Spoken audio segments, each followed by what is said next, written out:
And we welcome in Matt Smith, of course, the executive producer and host of UpFront and the political director at WISN TV. What a rare treat for us. We get to have him in person because you're up here in Green Bay. You're putting the show together for the draft, which we're going to get to in just a second. But let's start with the news of the day today. Another entry into the race for chairman of the state Democratic Party, Joseph Pecky, a Democratic strategist.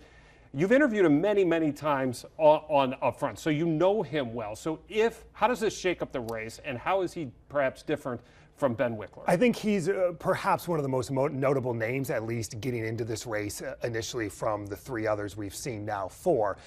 Listen, I think the big question for Democrats is going to be, what is your fundraising right?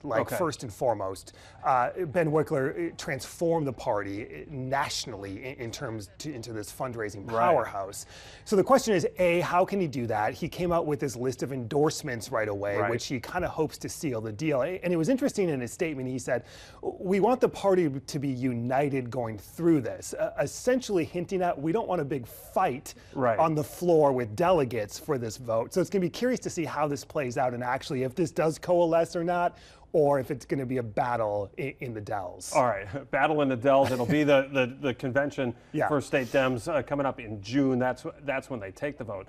Also on the same day that he announces, the state Republican Party announces they're going to do a post-mortem on the 2025 spring election. Brad Schimmel, of course, losing that state Supreme Court rate by 10 points. So I'm curious, Matt, is their state chair in any kind, is he on the hot seat at all after this? It depends on who you ask at this point. There's a lot of friction behind the scenes right now. They spent a lot of money for that result. They spent a lot of money on that race, and there's a lot of, I guess, somewhat private infighting that's kind of seeping into the public. There's a lot of grassroots Republicans who are upset with clearly the results and what happened, and saying we need to restart, we need to transform.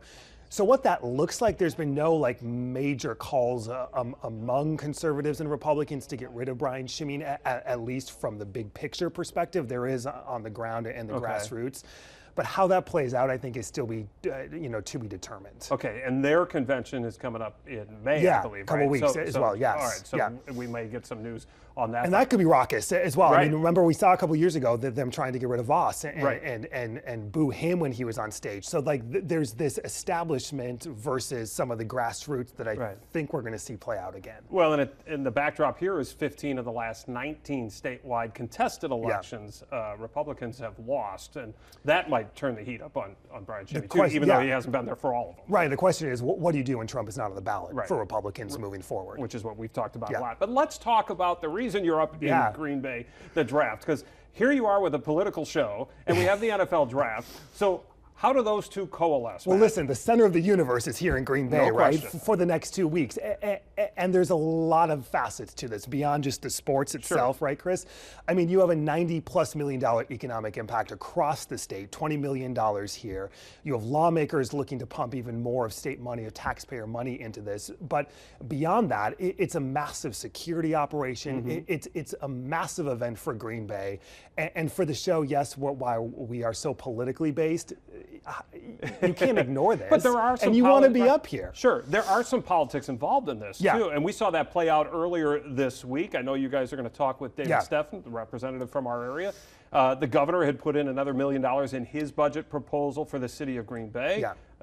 My understanding is GOP leaders stripped that out. They wrote their own, which is $1.25 million, but it's going to be spread around to some of the municipalities. So politics do play a part in this. Absolutely, and this is on top of the $2 million that lawmakers and the governor's side already approved for this. So this is what, $3.25 million if this is approved, just in terms of reimbursing all these local agencies for all the public safety costs. We had the mayor tell us the other day of Green Bay that it's $1 million plus just for the city in terms of public safety, DPW, and all these additional expenses that obviously the cities don't budget for. Right, and we saw one of the new pieces of equipment that will be out there. They debuted that this week, the mobile command post and things like that. So the NFL probably doesn't want to wade into political waters, Matt, but do they have to? And they seem to be the only entity that can make this state government agree on something, right? There's complete bipartisan support for this, or at least there was last time, right?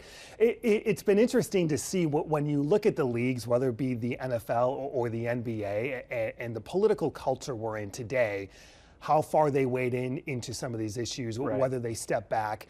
And I think what they're looking to do here is to really shine a spotlight on Green Bay and the state of Wisconsin and the league itself, just on how cool Green Bay is, right? Just from a league perspective, and all the people coming in like, wow, this is like literally just plopped in a neighborhood, Lambeau Field, here it is. You sweep your bad politics under the rug, and let's shine a light on it. And you come and enjoy the draft. And I think it's a refreshing moment for a lot of people, right? There's going to be a lot of people in that crowd who are Democrats and Republicans and independents. And no one's probably going to talk about that. It depends on how many beers we have, right? A life lesson here at the draft. All right, it was great to see you in person, Matt. We look forward to seeing you again on Sunday. Sounds good. All right, nice to see Matt, a former WBAY staffer, back in the house. And you can see him if you get up early because of Easter. It's going to be at 5 a.m. on WBAY this week. Set your DVRs, or you can find it later on WISN TV's YouTube channel.